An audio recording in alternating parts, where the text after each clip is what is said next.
What's going on, people? We are Tottenham TV, back here for yet another Tottenham update. We're going to go into the last 24 hours of Tottenham news that is going round in the press. And first up, we're going to talk about a publication called Mundo Deportivo that are reporting that Tottenham are interested in signing Bayer Leverkusen's Jonathan Tah in the summer window. The defender is set to leave Leverkusen when his contract expires in June. I mean, I for one would love to see Jonathan Tah come to this club, but for some reason I just can't see it happening. Yeah, he's really developed in the last few years, ever since Alonso went there. From being everyone was saying Tapsoba was the better centre back, and now he's kind of taken that leadership role. I feel like in this season especially, hasn't quite been as good as he was last season. Obviously when they went on that unbeaten run in the whole of the Bundesliga. Yeah. So I don't know if I wouldn't say he's declining, but he hasn't been as good. Obviously he was heavily linked to Bayern for one reason or another, never worked out. I think he's very used to playing in kind of systems with teams who dominate the ball, high pressing, high intensity. He'd be a brilliant replacement for Romero, I would say, if we were to get him in. But I think there'll be a whole host of clubs, including Bayern, probably back in for him once his contract expires, and I don't know if Tottenham are going to be front of the queue there. Yeah, you look at Bayern Munich with Eric Dyer probably leaving the club, and he's getting significant game time. His contract's up in the end of the summer. You kind of think Jonathan Tah to Bayern is kind of the natural progression in his career. You know how they like to tap up kind of the best talent in the Bundesliga, and I think Jonathan Tah is exactly that.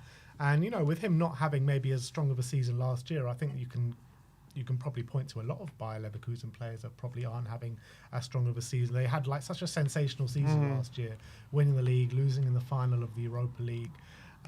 It's hard to kind of top that. And I feel like maybe with Jonathan Tah, like you mentioned, he was heavily linked with Bayern Munich. It looked like for everyone to see that he was going to end up going there. Maybe he has had his eyes turned a little bit, or head turned a little bit. Also, Bayern just love a freebie, don't they? They did it with Lewandowski. They did it with Götze. They got the player to run down their contract and pick them up on a free. So, wouldn't be surprised if that happens again. Yeah, I do expect him to end up there. But if he doesn't end up there and they look, in a different direction, and Spurs could potentially get him, I think it's unlikely, but I'd love to see it happen.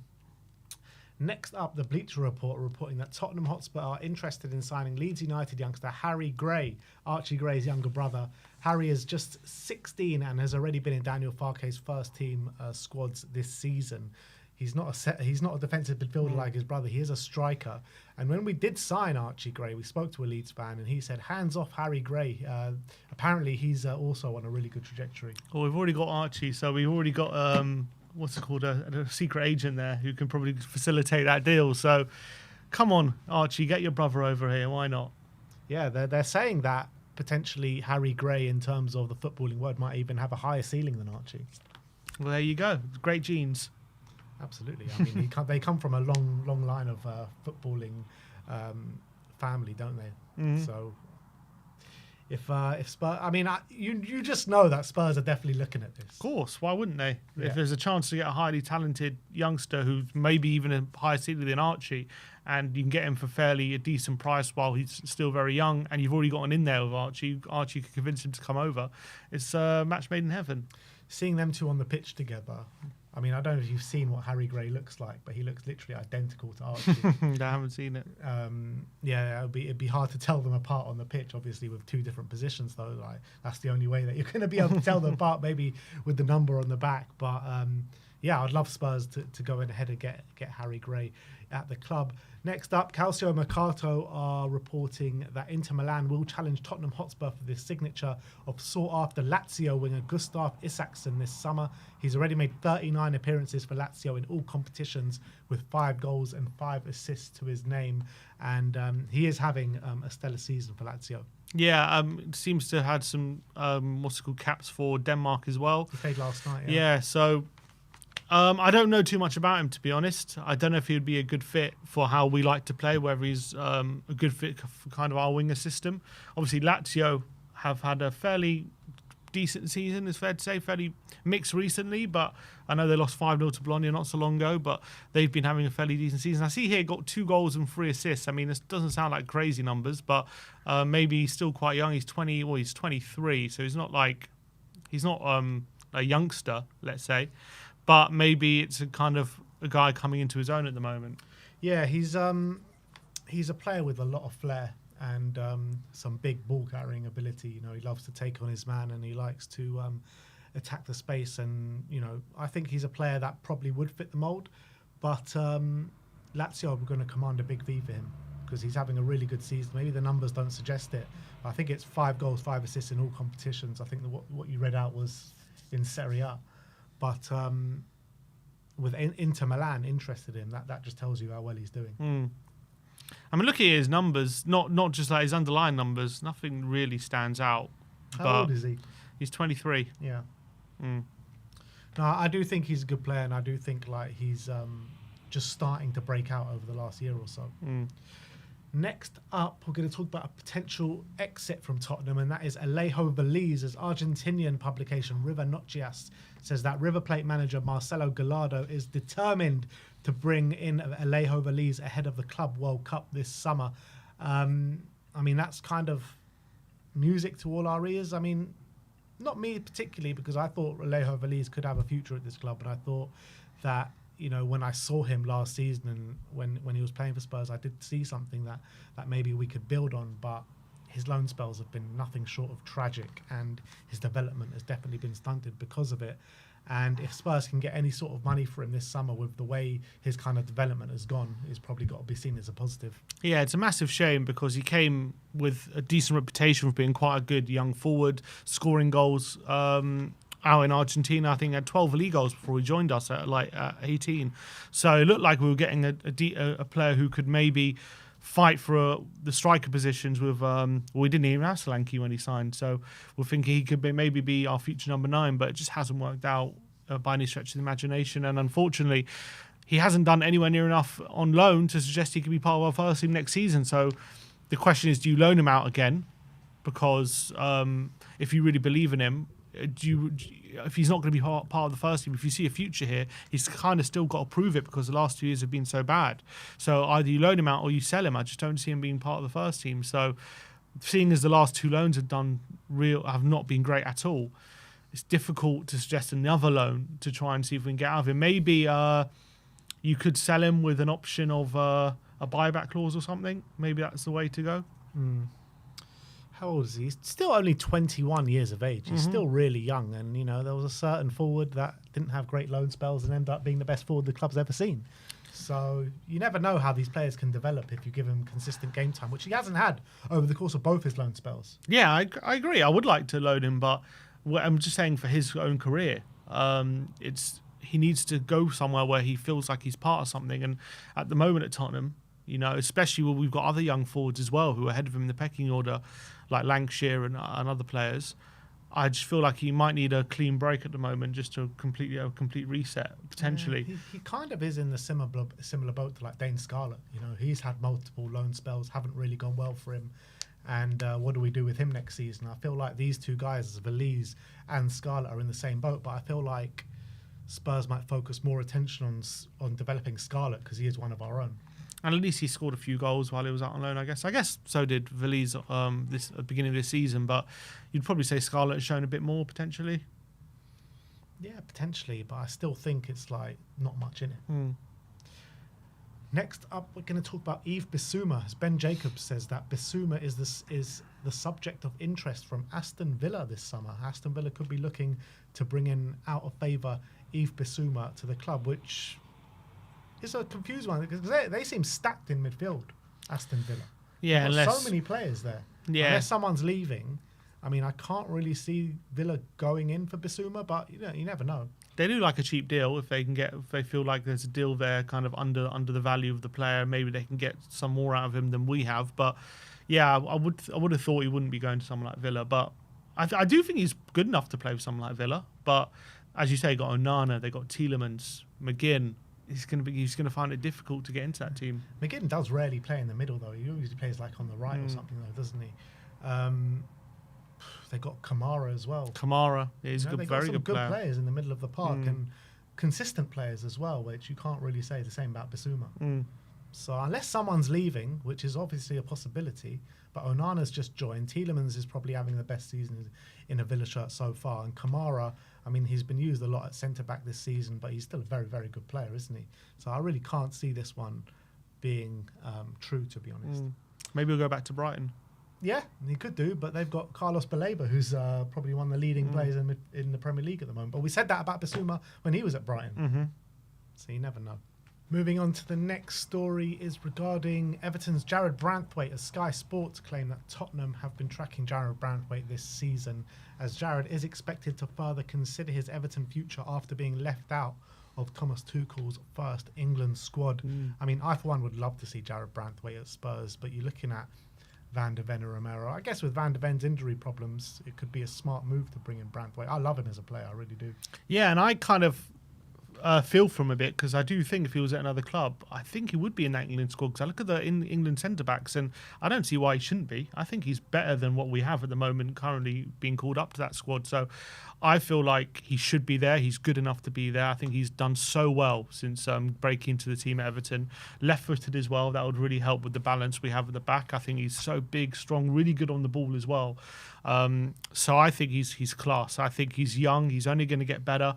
I think it would raise his profile a bit if a move to Tottenham, to be honest. I think it would be a great move for us. I think I'd probably prefer him to Guehi even, to be honest. I think he's probably a better fit for us than maybe Mark Guehi. It depends on the Romero situation, because if Romero leaves, then you're going to need someone like a Mark Guehi to come in. But if we're going to take on face value who's going to be our centre-backs next season, Romero and Van de Ven going to be here, then yeah, I probably would agree with you. I probably would prefer Branthwaite to come in to challenge for that left centre-back spot. Although you'll probably think about 70 million again for him as well. Yeah, the thing is, right, we have heard reports about Everton being interested in Richarlison, so there might be a deal to be done there. Wouldn't mind that. And last but not least, but let's move on to the next topic regarding Ange Postecoglou. And Sami Mokbel says that all current indications are that Tottenham want to get to the end of the season before reviewing the campaign and coming to decision over Ange Postecoglou's future. However, results are likely to dictate how the club approaches this situation.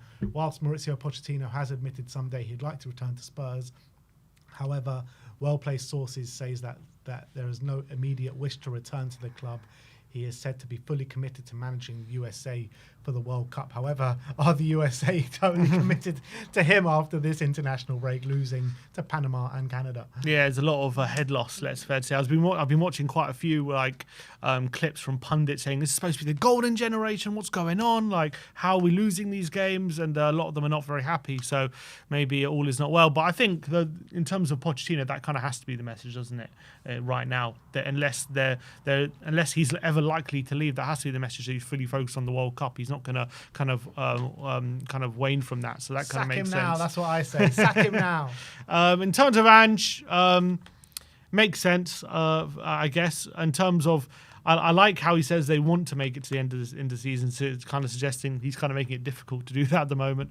But I think, yeah, as long as we're in the Europa League, which at the moment we are, I think that's probably just the best course of action, just to kind of wait till the end of the season, just play out the 9 games and the Europa League campaign, see where we stand at that point. But definitely his future's under big scrutiny at the moment, no doubt about it. So I think has been for a long time. Yeah, has been for a while. And we have heard like these kind of comments as well from these journalists saying, yeah, if he goes on a bad run here, he's going to lose his job and all this kind of stuff. And yeah, I just can't see a way where he is manager next season.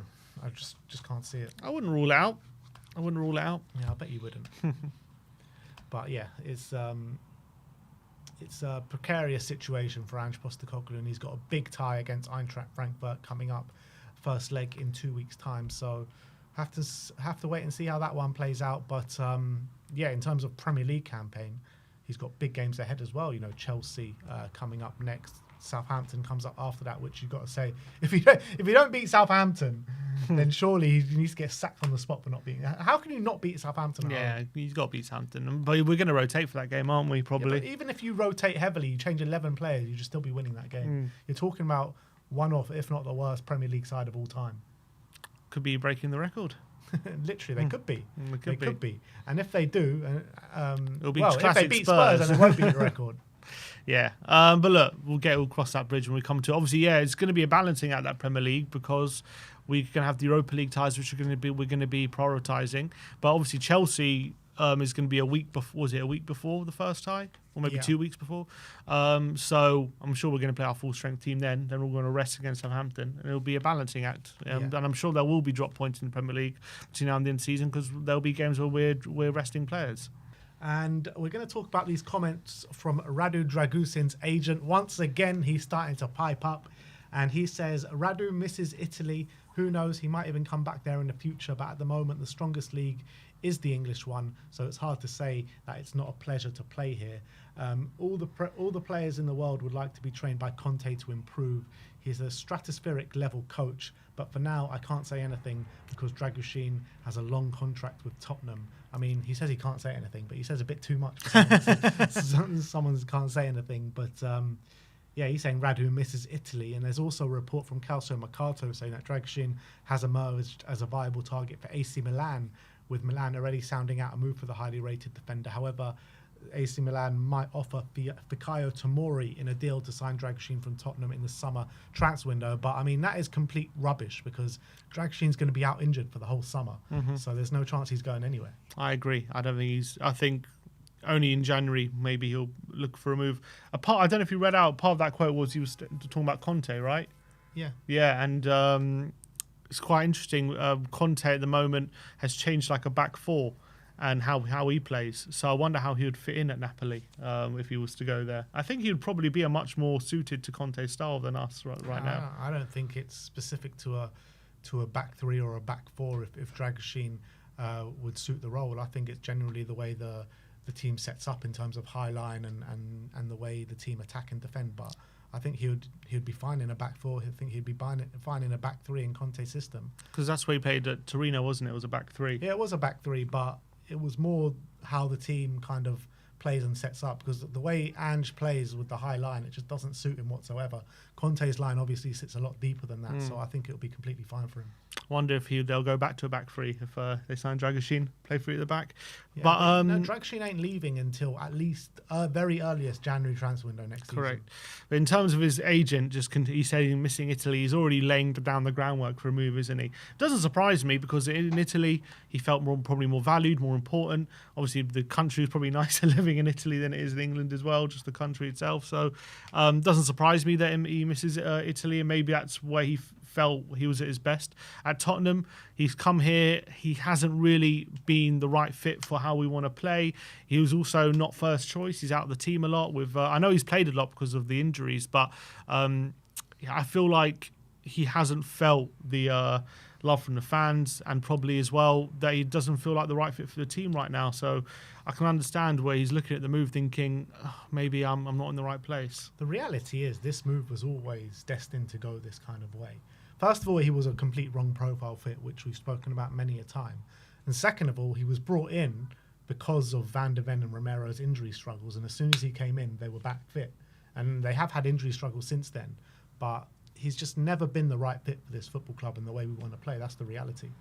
I do feel like I would love to have seen him getting consistent run next to a good quality centre-back next to him, like a Romero or Van de Ven, and see how we'd have done in those situations. Because I feel like he's had to be the senior centre-back for a lot of these games where I just don't know if he was ready for that. Yeah. I mean, yeah, it is true. And like him next to a Van de Ven, I think could actually be all right. But, you know, a lot of people criticise Dragusin, but, you know, he has had a fair few good games for us as well. It's not like it's been all bad. Yeah, true. Yeah, but that is it. That is it from us for the Tottenham update. Let me know your thoughts in the comments section below regarding all the transfer topics that we have spoken about today. Like, subscribe, and comment. And as always, come on, you Spurs.